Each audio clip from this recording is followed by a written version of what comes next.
This video will make you either be surprised because I'll be revealing some behind the scenes magic tricks of the industry which you may wish you could unsee or unknow. Feel relieved because you knew there was something going on with this influencer space and the brand deals and you weren't quite sure about it. This video may help illuminate or confirm what you already suspected, or be inspired to pursue a creative adventure in the influencer space, or just laugh.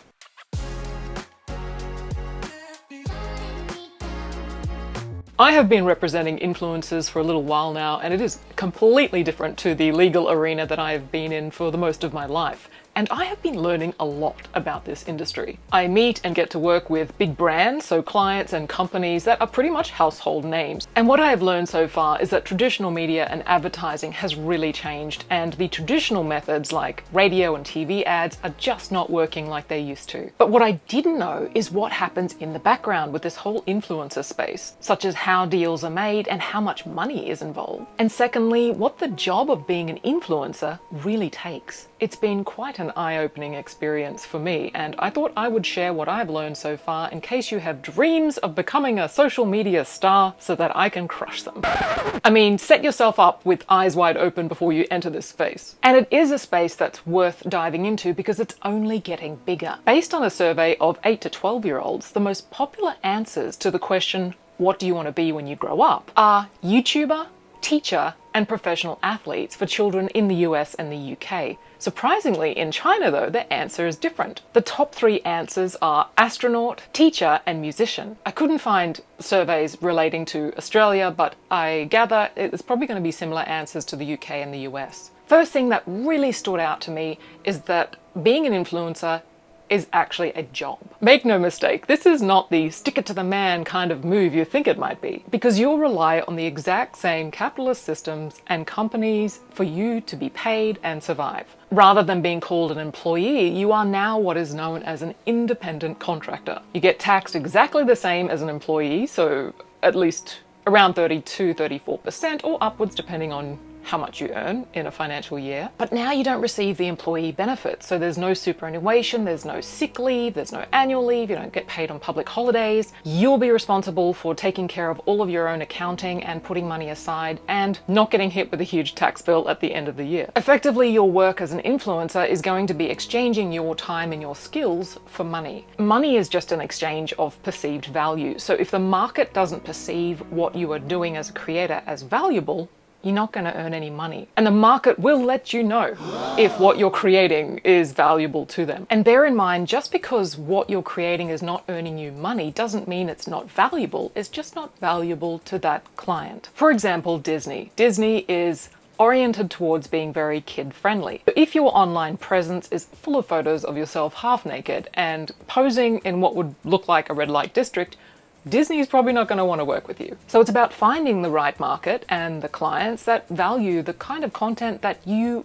wish to create. So unless you have representation or a manager, you are going to be responsible for finding clients, figuring out what to charge and how to negotiate, pitching yourself to clients and convincing them that them working with you is actually going to bring them a return on their investment. How are you going to be able to bring the client more customers? You're going to have to chase clients if they don't make payment on your invoices. You're actually going to have to know how to invoice and hopefully understand you need a registered business number set up already and register for GST if you hit that criteria. You need to sign your own contracts and read all the terms of those contracts because some of those terms could be quite onerous, and you may find yourself in a situation where your content, if you've signed a contract which has a term that allows the client to use your content for the rest of time and be able to edit and cut it up as they see fit, then unless you've negotiated a rate to cover all of that usage, then you could find yourself being quite underpaid for the work that you've done. Sponsorship deadlines. You have to work often to a very tight time frame, and clients will have very specific requests. You need to state certain phrases at a certain point in time in your content. Often you will have to provide a draft of your content to the client for approval before it goes live. So there's this back and forwarding, and you'll be responsible for all of that. Then there's the follow-up. You need to show the client the statistics, so screenshots, or send them through a code so that they can have a look at the back end of that social media campaign to see whether it's hit their numbers or their expectations have been met. And then unfortunately, hopefully this doesn't happen to anyone, but you may need to take legal action or seek legal advice if the client, for example, hasn't paid and it's been, well, at least 30 days, which is the standard deadline. And maybe you tried phoning them and their website's down and suddenly it's like a fly-by-night situation. There's going to be protections that you need to make sure that you're across. So it might just be easier for you to part with the 20% commission to be represented by an agent or a manager who will take care of all of that stuff for you and have the experience and the setup and the infrastructure so that you can really focus on just creating and being what I would think is way more joyful than doing the back admin, running around and being highly stressed and then having half your brain out of the creator sense and half your brain in the, oh my gosh, stressing out. Yeah, if it was me, personally, I think I could release that 20% to have all of that taken care of. And number two, this is the area that's a little more difficult to have to deal with, but we want to speak the truth here. The fake, the deception, and the ugly. If you didn't know this already, there are a sea of influencers who have fake or paid followers. I know. This YouTube channel is not one of those accounts, I can assure you, because if I did pay for followers, guaranteed I would have hundreds of thousands of subscribers and be making money off all of that. I'm now questioning my choices. But seriously, I should explain first. In the influencer space, these are the factors that go into whether brands will want to work with you. Number one, followers. Although this is becoming a not so much holy grail criteria, and I'll explain why in a little moment. Average views, engagements, that is likes and comments. Quality of your content, and the personal factor. That's your presentation, your personality, and authenticity. I won't touch on all of those because this video will go on for far too long, but I'll touch on the main ones that have come up. Followers. Simply put, without followers, you don't have an audience. It's like a TV show. Without audiences, without people actually turning on the television, you don't have anyone to sell to, and brands are going to not be able to have a platform in order to market their products and services. But what's interesting is back in the day, this is years and years ago, follower count was considered the metric to use as to whether a brand would work with you. So the more followers you had, the more opportunities you received. Things have changed. Clients are starting to ask questions and look beyond the follower count. I will mention this, even though it's a little awkward, but people pay for followers. When I went to the US, this is about 2011, I went to LA and I was having meetings with casting agents and workshops, and coaches there, acting coaches there, told me that you should, if you're in the creative arts, pay for your followers. And I was shown a website, and of course they got a kickback, 10% commission using a code, etc., etc. I went and looked at the website. This is a website where you can gain, I won't mention the platform, but you gain social media followers, and it doesn't breach the rules of that particular platform. So you can get around 1,000 followers per month by parting with roughly $200 a month. And I just felt quite surprised and a little bit disappointed. Why? And I was told, well, everyone else here in this industry is, and if you want to keep up, you have to do the same thing. And that was 2011, so we're talking at least over 10 years ago. Imagine what's going on now. So the thing is, loyalty and genuineness cannot be bought. And many brands just don't want to be misled by inflated metrics anymore, hence the follower count is not really the end-all be-all for determining whether somebody's going to work with you.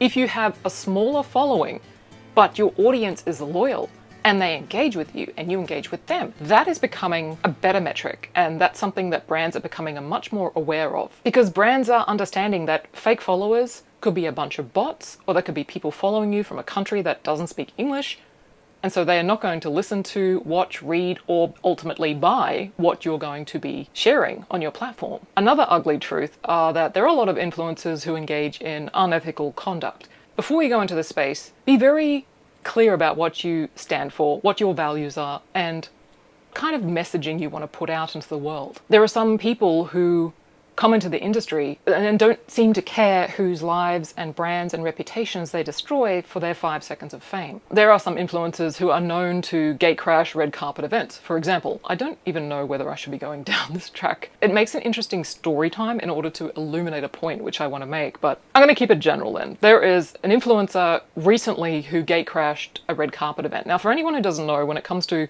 movies, big screenings, and they have red carpet, it is a high security event because you have a lot of A-list celebrities being flown in, attending to carpet, And the media have a list and security have a list of all the attendees who are allowed to walk on the red carpet. Everybody else can stand behind the barricade, take photos and, enjoy the event and do selfies and whatnot with celebrities. But anyone who goes onto the carpet, it's high security and has to be measured for the safety of everyone involved. So media have a list of who they can take photos of. There was one instance where one influencer dressed up, went to one of the security guards and tried to get onto the carpet, and he stopped her and said, "Sorry, what's your name?" And she kind of pulled the multiple demographics card, let's put it that way, and said, "Don't you know who I am?" Now this security guard was, of course, didn't want to offend, so let her on to the carpet. Needless to say, he lost his job.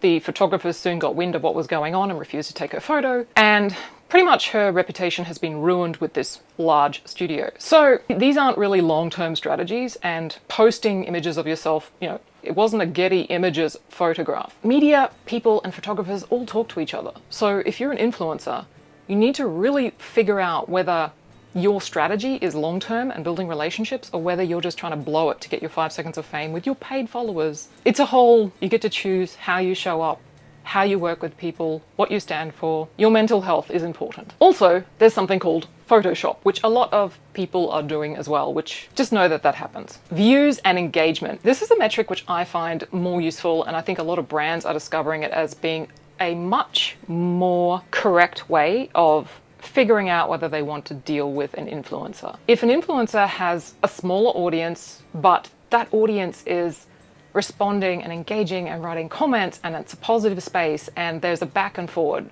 so the influencer is engaging, is saying thank you, is trying to respond to as many comments as possible in a genuine way, that speaks volumes, and brands love that. So it takes time to build a community. It's not an overnight, I'm just going to take a selfie, throw one out there, post it up, and somebody's going to pay me money because they look good. There's a whole raft of skills and relationships and nurturing that needs to go on. And there are also influencers who are endorsing brands or doing sponsorships with products and services that they don't believe in. This is another area where the responsibility can also fall back onto brands. There is one brand in particular, and I'm sure everybody's heard of this brand. It's in the educational space, and they're one of the most standout clients I have worked with. And what they do is they ask the influencer to actually do one of their courses, and only if the influencer is happy and genuinely enjoyed it and got some benefit out of it and was able to speak about it, would they then pay the influencer. It wasn't like, here, just take this X amount of dollars, thousands,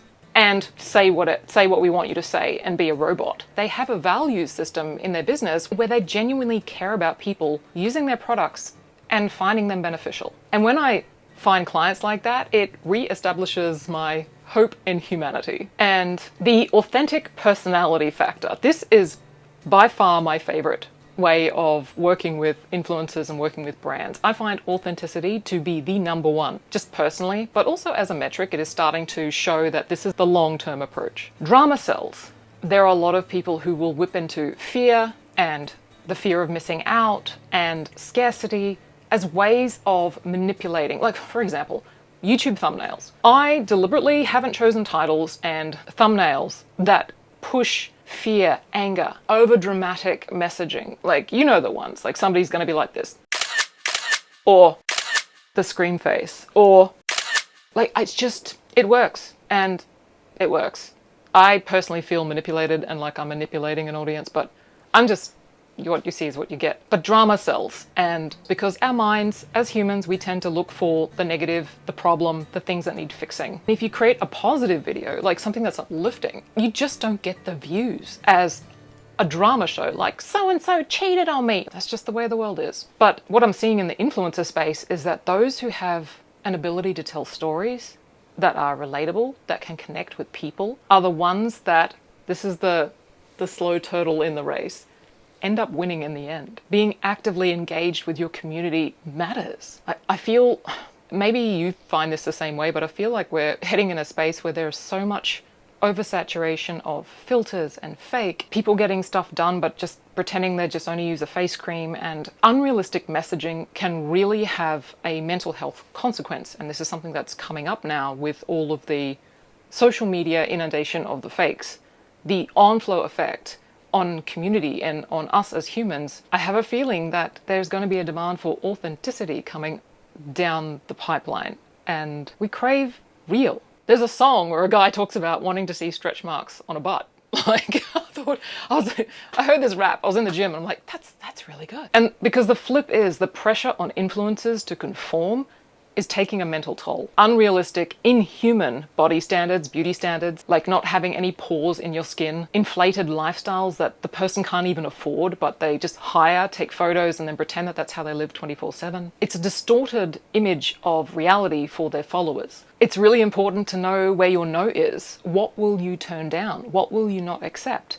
And it's not just about the money, it's also about what kind of brands do you want to align with? What reflects something that you want to see continue in this world? The power of consumers, the power of content creators to choose. All of our actions have an impact on our community. And this is also part of the sometimes scary, but also fun to consider the possibilities of we have an effect on our community. We get to choose what influencer or creator that we support. And I am very optimistic that this industry can be an absolutely great one when we go in with both eyes open and we make conscious decisions about what we choose to do, how we choose to buy, who we choose to work with, who we choose to follow.